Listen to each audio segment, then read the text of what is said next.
আসসালামু আলাইকুম। আশা করি সবাই ভালো আছেন। শেষ পর্যন্ত চরমোনাই ১১ দলীয় ঐক্য জোটের ভিতরে নেই। তারা এ থেকে বেরিয়ে গেছে এবং আলাদাভাবে নির্বাচন করার প্রতিশ্রুতি নিয়েছে।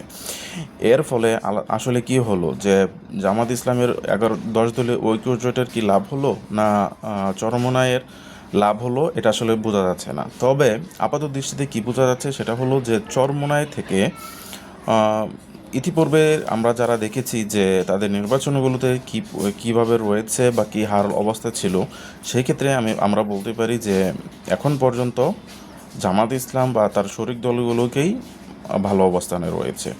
এখন যে যে কয়টা আসন রয়েছে, এই কয়টা আসন যদি জামাত ইসলামের পক্ষে নিয়ে নির্বাচন করে তাহলে প্রতিদ্বন্দ্বিতাপূর্ণ নির্বাচন হবে বলে আমি মনে করি।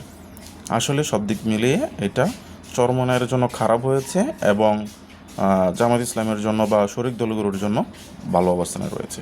সবাই ভালো থাকবে।